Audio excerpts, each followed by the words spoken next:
Paul Alexander waa nin 65 sano ku jiray iron tank ama machine kaasoo ka caawiya in uu neefsado waana qayb ka mid ah noloshiisa la'aantiisana ma noolaan karo waana mid ka mid ah dadka farakutiriska ah oo ka badbaadayo cudurka Ebola ama dabeesha kaasoo ka dilaacay dalka Mareykanka iyo dalal kale ka mid ah qaaradda Yurub 1950kii iskiisa uma neefsan karo kaliya waxa uu awoodaa in uu madaxa dhaqaajiyo hadlo waxna arko waqti walbana waxa uu ku jiraa oo ay noloshiisa ku tiirsan tahay fuustadaas bal ka waran adigoonan socon karin iska aadan u neefsan karin wax u cuni karin haddana aad sii tahay qof ku xaniban fuustadaas noloshaada sidee u muuqan lahayd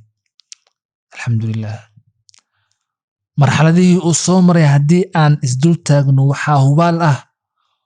qof walba waa in uu iscanaanayo waxayna faa'iido iyo baraarujinba u tahay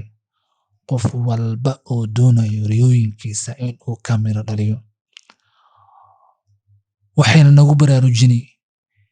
inaan ka faa'iidaysano quwadaha xad-dhaafka ah oo uu Eebba nagu beeray Paul Alexander 1952 isagoo 6 jir ah ayuu haleelay cudurka Ebola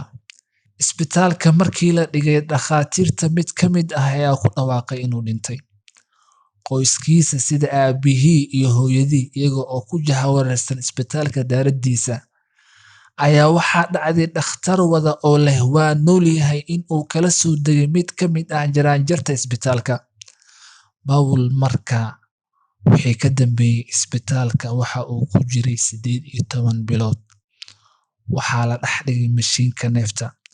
kadib waxa uu codsaday in uu wax ka barto college ku yaalo xaafadooda 2 sano ayay ku qaadatay inay aqbalaan waxa ayna ku xujiyeen in uu qaato talaalka Ebola iyo in ay la jiraan dad mas'uul ka ah oo xaaladiisa la socdo Paul wuxuu qaatay shahaado dugsi sare jaamacad ayuu iska xaadiriyay waxa uuna ka bartay qareen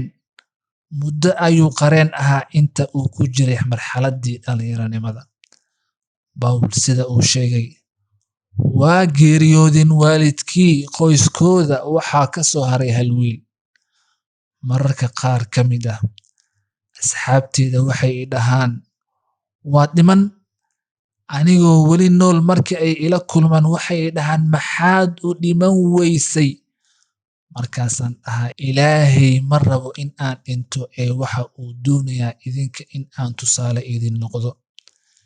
kama helo daawashada TV-ga waqtiga intiisa badan waxbaan akhristaa waxbaan qoraa waxna waa bartaa waxaana doonayaa in aan noqdo qof wax soo saar leh bulshadana dhiirigeliya tusaalena u noqda Paul waxa uu qoray buug uu ku sharaxayo noloshiisa iyo waxyaabihii uu soo maray haddana waxa uu ku howl jiraa in uu soo saaro buuggiisii labaad waxa uuna wax ku qoraa afkiisa kombiyuutarkana afkiisa ayuu ku isticmaalaa waxa uu yiri dhib ma lahan wax walbo aad soo martay iyo marxalad walbo aad ku jirto waad xaqiijin kartaa riyooyinkaaga kaliya maskaxda gisho kuna dhaqaaq